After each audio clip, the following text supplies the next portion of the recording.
Welcome back to the Unshadowed podcast. In today's episode, we are talking about the tragic murder of Emma Walker. Emma Walker was a popular, well-liked cheerleader at Knoxville Central High School. She was born on March 20th, 2000, to her parents Jill and Mark Walker.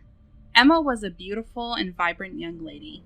She came from a very quaint religious community, and she lived in a town just outside of Knoxville, which was your typical quiet town where nothing crazy ever really happened.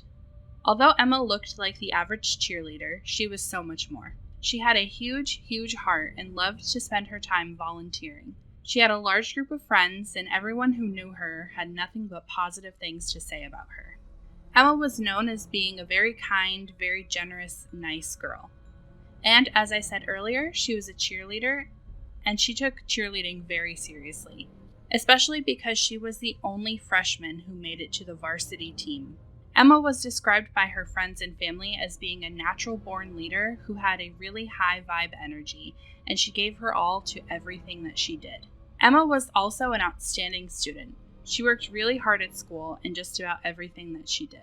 Emma had a dream to go to college after she graduated, where she hoped to pursue a career as a neonatal nurse. For someone who was pretty young, Emma really had some big goals and ambitions ahead of her. She seemed like someone who really enjoyed life and knew what she was capable of. And also, for being so young, I think it says a lot about what kind of person she was, that she wanted to have a career as a nurse, where she would spend her life taking care of others. Life seemed to be going well for Emma. During the fall football season, her freshman year, Emma met Riley Gall, who was a junior and a wide receiver on the football team. Upon meeting him, Emma's parents had a positive impression of Riley. He seemed like the average boy next door, and to Emma's parents, Riley came across as a very clean-cut and well-mannered young man. Prior to meeting Emma, Riley had a girlfriend, but he soon broke up with her in order to be with Emma. However, although Riley and his ex-girlfriend were no longer together, Riley had promised to still go to prom with her his junior year of high school, which Emma's friends and family saw as a huge red flag, because to them it looked as though Riley wasn't really committed to his relationship with Emma, and maybe he was juggling multiple girls or playing with Emma's emotions. Emma's friends didn't have much of a chance to get to know Riley because he never seemed to have an interest in talking to them or wanting to get to know them. At first, her friends assumed it was because he was shy, but after a while they started to think that Riley had no interest in talking to them because he was conceited and jealous of them because they were so close to Emma. Riley soon began to show some controlling behaviors with Emma. He always had comments to make about what she was wearing, and he didn't want her to see or talk to her friends as much as she had been before he and Emma started dating. Soon, Riley started showing up at Emma's job and waiting for her to finish her shift, and also started expressing that he didn't want her to do things without him. Emma and Riley's relationship lasted for a couple of years, and to everyone on the outside, they looked like a stereotypical perfect couple. They seemed to be young and in love. He was a football player and she was a cheerleader. It seemed like something out of a fairy tale. However, behind the scenes, things were pretty toxic. Emma and Riley were constantly having big dramatic arguments, and they would break up and get back together very frequently. Their relationship was really unstable and full of really bad behaviors, like Riley's possessiveness over Emma. To him, it was almost like she was a possession that he wanted to control. Emma's mom was one of the first to take notice of just how toxic Riley was to Emma. Eventually, Emma's mom confessed her concerns to her daughter. Emma's parents were so concerned that they even installed a surveillance camera so that they could more closely monitor Riley's behavior, because they had caught Riley sneaking into Emma's room late at night when the rest of the family was asleep. Emma's mother also found some pretty alarming messages from Riley. There would be some messages where he just tore Emma apart, calling her all types of names and even telling her that he hoped that she would die and that she was dead to him already, and that he would look for her obituary in the paper. And then, just a few messages away from those, Riley would be apologizing to Emma, telling her that he loved her, and that he couldn't live without her. It was almost like someone had flipped a switch. It isn't a secret that this is not only uncommon, but very toxic behavior, and it's usually a warning sign of much more problematic things to come. Emma's parents started to monitor Emma's messages, and regulated the amount of time she could spend on her phone every day. They thought that this would protect their daughter from Riley and his abusive behavior. Emma went from being a bubbly, vibrant young girl to someone who wasn't very happy. It was almost like Emma was starting to feel isolated from her family because, to her, they were trying to keep her away from Riley for no reason. Riley ended up giving Emma an iPod Touch so the two could communicate without her parents knowing. Eventually, Riley graduated from the high school that he and Emma both attended, and he was accepted to Maryville College on a football scholarship. The college was 30 minutes away from where Emma lived, which isn't too far, but it was far enough to provide some distance between the two. It meant that Riley wasn't able to be around Emma pretty much every day like he had been, and instead he only saw her maybe once or twice a week. This was actually a huge relief to Emma's parents, and they were kind of hoping that Riley being away at college might create a big enough void in the relationship that Emma would start acting like her old self again. They knew that Riley was busy with football, his new classes, and adjusting to college life, and Emma was also busy with cheerleading and her academics, as well as her job and volunteer work. And both of their schedules didn't leave much time for the relationship. I think that Emma's parents were even kind of hoping that since the two were now almost living in two separate worlds, with Emma still being in high school and Riley being away at college, it might be too much for them to handle, and maybe it would lead to them breaking up.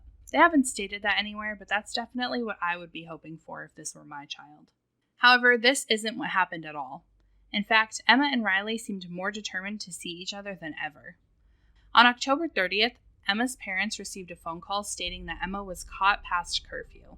Emma had orchestrated a lie, telling her parents that she was spending the night at a friend's house, when in reality she had planned to sneak off to see Riley the entire time. Emma's parents tried giving Emma a strict punishment where they didn't allow her to leave her house unless she needed to go to work, school, or cheerleading practice, and they also severely limited her access to her phone. It was at this time that Emma seemed to be returning to her old self. I think that since she wasn't around Riley, she wasn't being manipulated and she could see clearly again for the first time in a long while. Something that supports this is that during this time, Emma told her friends she wanted to end her relationship with Riley. However, she knew that he was unstable and that breaking up with him wasn't something that she could just do suddenly. She told him that she planned to distance herself from him slowly over time, and her end goal was to break up with him once and for all. Looking at this case from an outside perspective is really interesting, because I'm about to get into some troubling things that happened in the days leading up to Emma's murder. Knowing what I know, I see these as very telling warning signs. Actually, I see pretty much everything that has happened so far as a giant warning. But I think it's a lot different when you're experiencing it in real time, or when you're watching it happen to someone that you love. And maybe you think you're doing the best you can to protect them. And you might not even want to believe that the things that are happening to them are that bad, even though they are. But one of the first really big things that happened just a few days before Emma's murder was the day Emma broke up with Riley. She had seen pictures of him on Snapchat with other girls and decided that she had had enough. This caused Riley to pull the ultimate manipulation tactic, and he threatened to end his own life if Emma didn't stay with him. Despite Riley attempting to manipulate Emma, she stood her ground and ended their relationship. And this is when Emma started to see what everyone else had seen in Riley the entire time. Riley spent the next day harassing Emma by continuing to threaten to hurt himself if she didn't take him back. Eventually, Emma blocked him, and that seemed to be it. The following week, Emma started acting more and more like her normal self. She was spending more time with her family, and she was helping out around the house, and didn't seem to be sulking around like she had been the entire time she was with Riley. Emma's parents decided that Emma had suffered enough of a punishment, and she was proving to them that she could now be the responsible daughter they had raised. They gave Emma permission to spend the night at one of her friends' house that weekend. However, this would turn out to be a huge mistake. Emma went to her friends after a successful football game. Nearly a dozen people were there, and it was a typical high school sleepover. Emma and her friends were having snacks, gossiping, and celebrating the big win they just had against their rival football team. Everything was normal until Emma started to get random messages from a number that she did not know. The unknown person demanded that Emma go out to her car alone, stating that they had someone that she loved, and they would hurt them if she did not come out alone. Emma wasn't fooled by any of this, and she in turn demanded to see pictures as proof that someone she loved really was being held outside. Initially, Emma thought that it was one of Riley's friends and that together he and Riley were playing a joke on her. Emma threatened to call the cops, but the unknown messenger kept threatening to hurt someone she loved if she didn't listen. Eventually, Emma went outside and found Riley laying on the ground. Emma was really distraught and upset over this because she knew that it was some elaborate and dramatic scheme Riley was putting on to get attention from her. Riley stuck to his story and said that he was kidnapped and had no idea how he ended up outside of the house where Emma was, and he also had no idea who may have done it. Eventually, Riley left because Emma's friends came outside with her and made him leave. Emma ended up texting one of Riley's friends, telling them to come get him because she felt like he was on drugs and was not mentally stable. As you can imagine, this had Emma pretty rattled. Emma stayed at her friend's house that night, and the following morning she woke up and went with her friend Haley to get some breakfast, before dropping Haley off at her home. On their way to Haley's house, Emma and Haley saw a strange man walking around the street dressed entirely in black. Emma returned home and started to get ready since she had plans to help her mom outside of the house that day. Emma was home alone at the time, and she was not home for long before someone started banging on the door. Sure enough, it was the same strange man that Emma and Haley had seen walking around just a few minutes earlier. Emma tried reaching out to multiple people, one of which was Riley. She was scared, and I think it was a desperate attempt for help. In just a few minutes, Riley showed up at Emma's house. Emma's mom, who was getting worried because it had taken so long for Emma to show up, decided to go home to make sure that everything was okay. When she found Riley there with Emma, she was extremely upset because not only had they wanted Riley to stay away from Emma, Emma's parents had also heard about the kidnapping hoax that Riley had put on the night before. Emma's mom told Riley to leave, which he did. This, along with Riley's story about being kidnapped, had Emma feeling really uneasy. She even asked her family to please make sure that they set all of the alarms and surveillance around the house that night. Emma had a really good night with her family, and she seemed to be calming down from the absolutely scary weekend that she had had. The family went to bed, but in the middle of the night, Emma's dad woke up because he heard two really loud noises. He checked on Emma and her younger brother, but nothing seemed off, so he went to bed, thinking that maybe he had imagined the entire thing. Everything was not normal in the house, though. Emma's mom went into Emma's room the following morning to wake her up, but no matter what she did, Emma would not wake up. This is when Emma's mom decided to look for a pulse, but she could not find one. Emma's mom even called in Evan, Emma's younger brother, and asked him to check for a pulse while she called 911. The paramedics showed up, and originally they said that Emma had overdosed in the middle of the night.